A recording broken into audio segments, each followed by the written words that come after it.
Thanks for tuning in for another essential RC flight test, and here I have the latest EDF jet from FREEWING. This is the JAS-39 Gripen from Motion RC.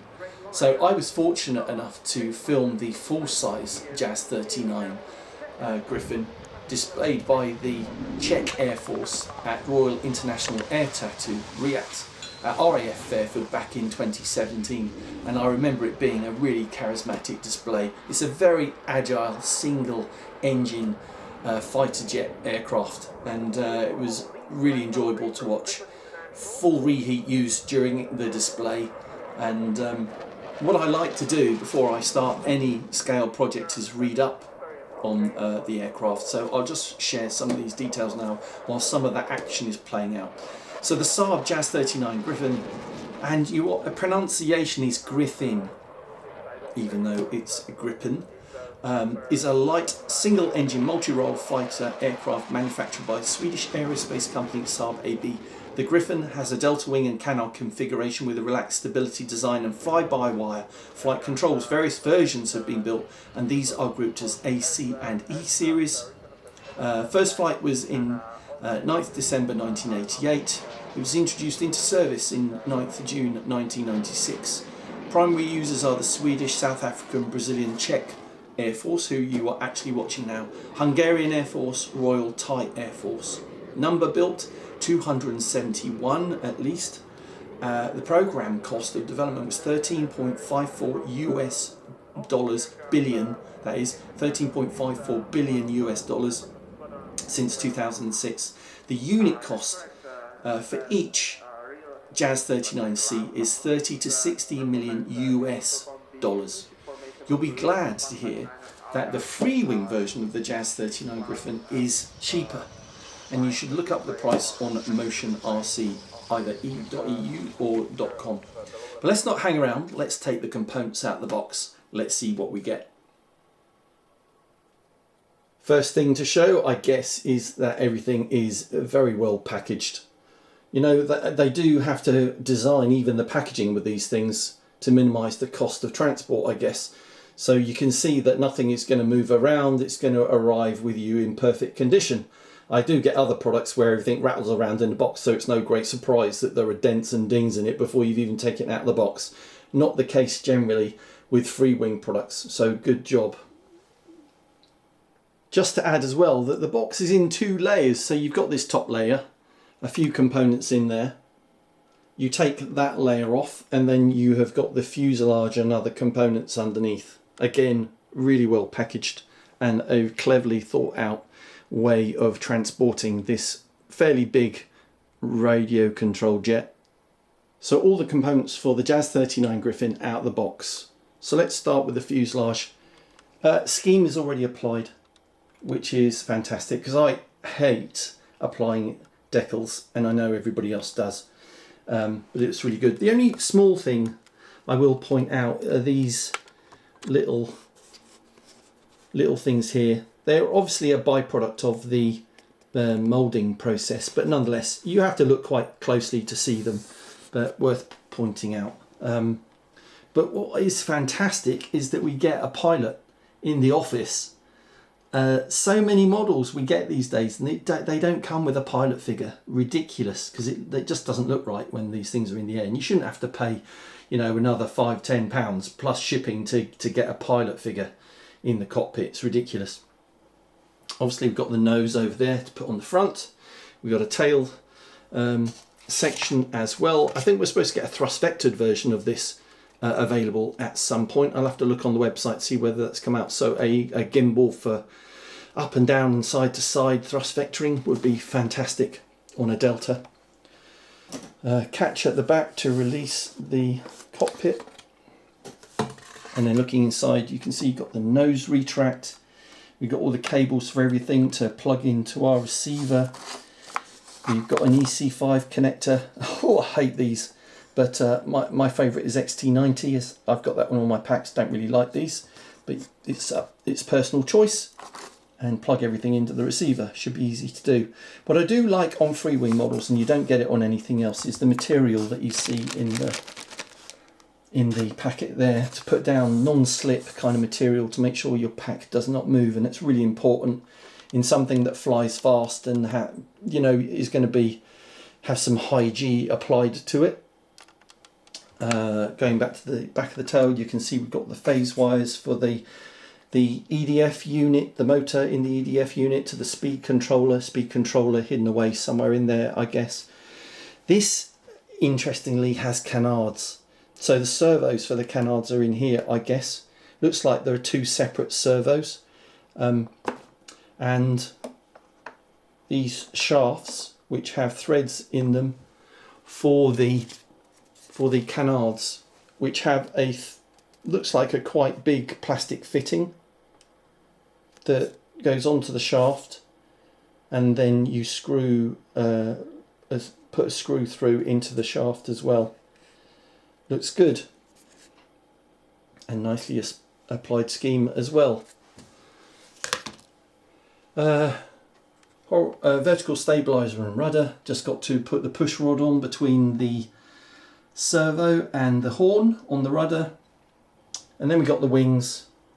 Scheme applied on top. Looks like we've got a carbon tube, but also got the carbon joiner as well, which is a tube as well to go through the fuselage. And then underneath you can see same deal. Nice hinges, nice big plastic hinges, 3 of them on the ailerons. And then we've just got to put the push rod on between the servo and the horn. I think that's about it. Instruction manuals over there. Don't think we'll really need it too much because there's so little to do to put this together, but that's what I'm going to do now, and I'll point out any significant assembly steps along the way. So about an hour later, and here it is, ready to go. Really so easy to assemble. Build steps are very clear in the manual, and I think I've probably only got 2 assembly tips, which aren't that significant to be honest. So let's take the canopy off.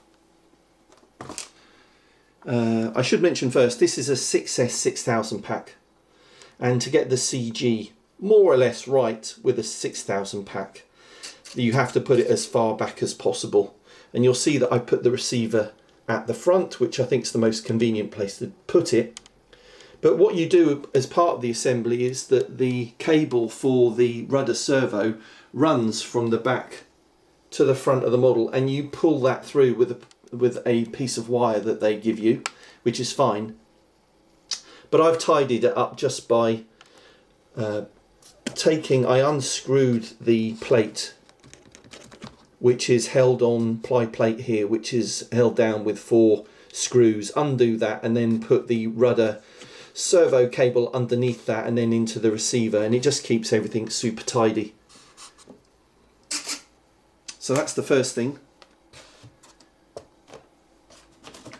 Second thing is these links, snap links at the back. I don't know what you're supposed to call them, but you see that you've got these on each of the 3 control surfaces that you have to connect the push rods up to, and it doesn't take a lot of force to remove them, as I've just done there with my thumb. Now that's not going to happen in flight, fine, but what I am going to do is put some fuel tubing around the back of that snap link to make sure it absolutely will not come off, because certainly if it came off either of the elevons in flight, that would be game over. So I think it's something worth doing. It only take about 30 seconds. I'll do that. Now I haven't set up my control throws as per the book yet, but what is very important on this model is that you get the canards set up with the elevons correctly.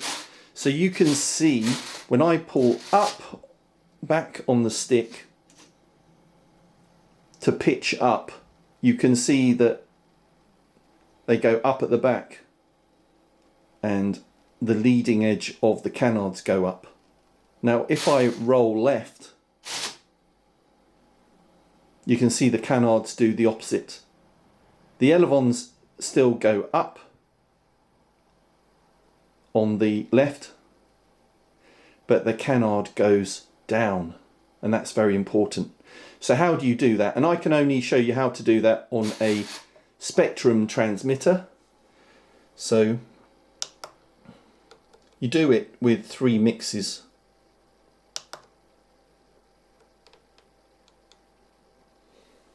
Like so.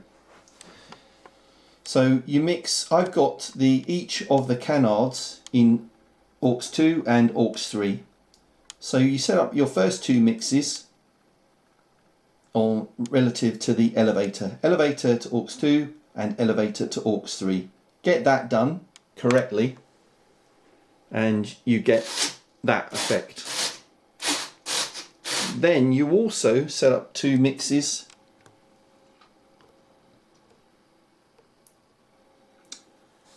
to go aileron to aux 2 and to aux 3 separately.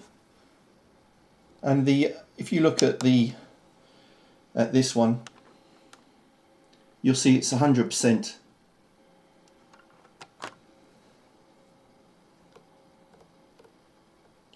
But if I go back,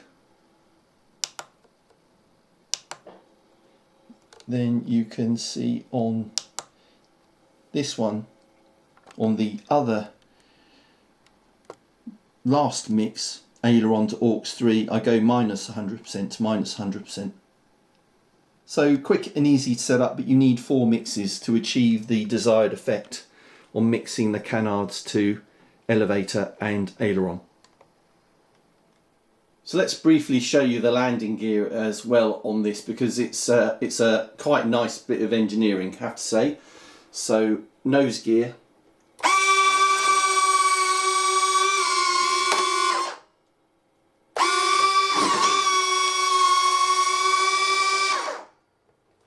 And the mains.